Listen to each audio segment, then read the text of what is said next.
دل میں جنم لیتی ہے، تب آپ اس کو اپنی جامع پہناتا ہے، پھر بندہ برائی کرنے جاتا ہے۔ دل و نگاہ مسلمان نہیں تو کچھ بھی نہیں، گرد نے کہہ بھی دیا لا الہ تو کیا حاصل، اگر زبان نہ لا الہ کہہ بھی دیا ہے کوئی فائدہ نہیں۔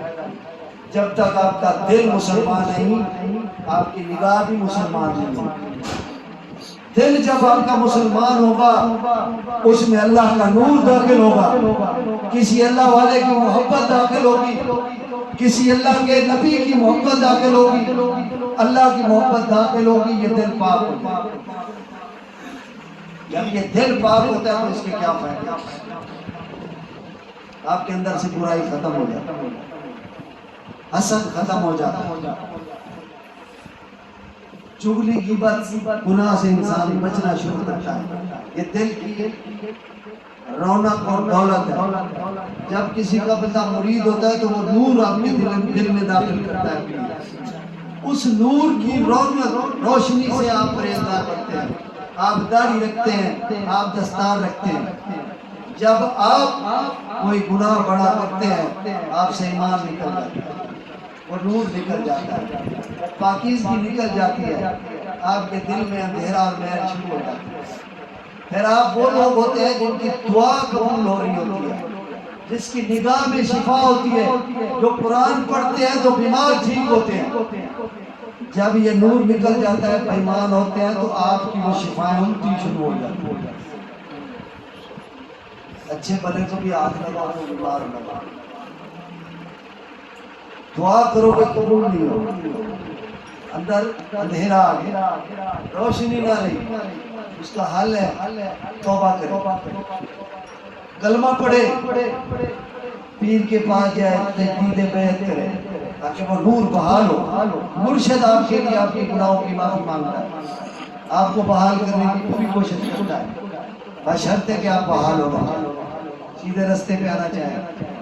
حضرت آدم کی اولاد کو اللہ نے تحفہ دیا، کمال، اے آدم کی اولاد، اگر تو صدق کے دل سے تجھ سے گناہ غلطی ہو جائے تو معافی مانگو، میں تمہیں معاف کروں گا۔ اتنی بڑی گارنٹی دے اللہ۔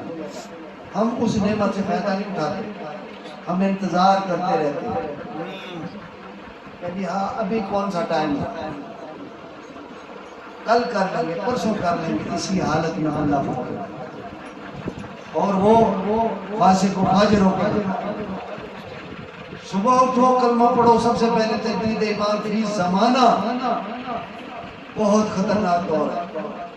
انسان کے دل میں برے خیال آتے ہیں، منہ سے کوئی ایسا لفظ نہیں کیا جو شرک کیا، اللہ ایمان چھین لیتا ہے۔ ایمان سب سے قیمتی چیز ہے، مر آپ نے ہر حال میں جانا ہے۔ اگر انسان اپنا ایمان بچا کے نکل گیا ہے، کامیاب ہے، سزا بھی ملے گی، تھوڑی سی بخشش بھی ہو جی، لیکن ایک امید ہے کہ ایک دن اللہ کی رحمت سے جنت میں چلا جائے۔ جو کفر کی حالت میں مرا، منافقت کی حالت میں مرا، مر اس نے بھی جانا، چند دن کی مہلت ہے۔ اس حالت میں مرا، اللہ کے سامنے منہ دکھانے کے قابل نہیں ہے۔ یہ کوئی ادھر کی زندگی نہیں ہے کہ بیماری لگی، ایکسیڈنٹ ہوا، زہر دے دیا، بندہ مر گیا، جان چھوٹی، ادھر موت نہیں آنی۔ موت کو بلا کے موت کو موت دے دی جائے گی، وہ سخت جگہ ہے، انعام والوں کے لیے خوشی کی جگہ ہے۔ کامیاب زندگی گزارو، رزق حلال کھاؤ، پہلی بات یہ آپ کے اندر نور پیدا کرتا ہے۔ جو ہاتھ سے کام کرتے ہیں سارا دن لوگ، یہ اللہ نے فرمایا میرے دوست ہیں، یہ حلال کمائے، بچوں کو کھلائے، بچے حلالی ہیں، فرما بردار ہوں گے، بدتمیزی نہیں کریں گے، بے ادبی نہیں کریں گے۔ اگر ان کو ساتھ دین سکھاؤ گے وہ آپ کے فرما بردار رہیں گے، اور مرنے کے بعد دین کا کام کریں گے، اچھا کام کریں گے تو آپ کے قبروں میں بھی اللہ تعالیٰ نور اتارے گا، ٹھنڈا کرے گا۔ اپنا مال کوشش کریں، اپنے جیتے جو بھی لگانا ہے رائے اللہ، مسجد میں لگائیں، کسی مدرسے میں لگائیں، کوئی نلکا بنوائیں، کوئی درخت لگائیں، یہ صدقہ جاریہ جو مرنے کے بعد کام آئے گا. کبھی اس امید پہ نہ رہنا آپ کے مرنے کے بعد آپ کی اولاد پیچھے کوئی آپ کے لیے کار خیر کرے گی، توقع نہ رکھنا. اللہ نے جو توفیق آپ کو دی اپنے لیے کچھ کر جائے. کوئی نیک کام کرے، کسی طالب علم کو پڑھا دے، مدرسے میں قرآن رکھوا دے، مدرسے میں کوئی کام ایسا کروا دے جو جاری و ساری رہے، فائدہ ہوتا رہے، نفع ہوتا ہے. دین کی ضرورت ہے. یہ بہانے نہیں ہے کہ دین نہیں ہے. دین الحمدللہ ہے، جو اللہ کے لیے، اللہ کے رسول کے لیے صدق سے چلتا ہے.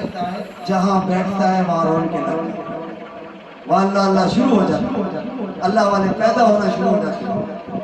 یہ ساری نیتوں پہ ہے، انحصار کرنا ہے اللہ اور اس کے رسول پہ. ہم نے دین کے لیے کوئی قربانیاں نہیں دی. ہم مسلمانوں کے گھر پیدا ہوئے، روٹی کمائی، کھایا پیا، کسی نے بتا دیا، نماز پڑھ لی، یہ کر لیا، نام کے مسلمان. عملاً مسلمان کا کام کیا ہے؟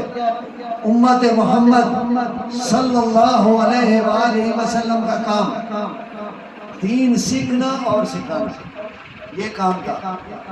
اللہ کے نبی نے منع فرمایا کہ لمبی لمبی امیدیں نہ رکھنا، بڑی بڑی عمارتیں نہ بنانا، ان چکروں میں نہ پڑنا. ہندوؤں کو دین ہم نے سکھانا ہے، عیسائیوں کو دین ہم نے بتانا ہے، یہودیوں تک تبلیغ ہم نے کرنی ہے.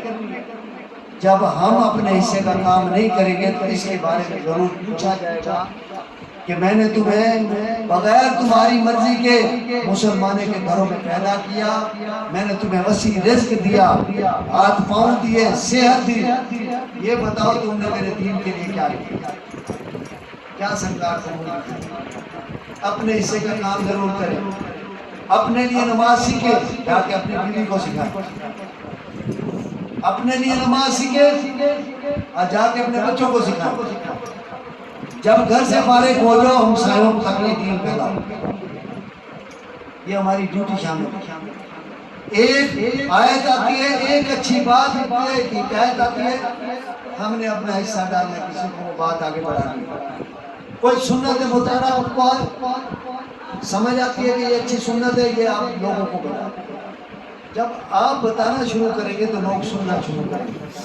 ایک بھی بندے نے آپ کی بات پہ عمل کر کے اگر وہ سنت اپنا لی اور اس بخشش کا ذریعہ بنا تو وہ آپ کی بخشش کا ذریعہ ضرور بنے. دین ہمیں پلیٹ میں نہیں ملا.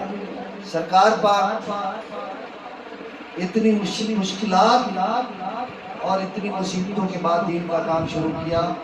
آپ پیدا بھی نہیں ہوئے اور والد محترم دنیا سے چلے گئے. ابھی 6 سال کی عمر تھی، والدہ محترمہ دنیا سے رخصت ہو گئی. 8 سال کی عمر میں دادا پاک جو تھے وہ دنیا سے رخصت ہوئے.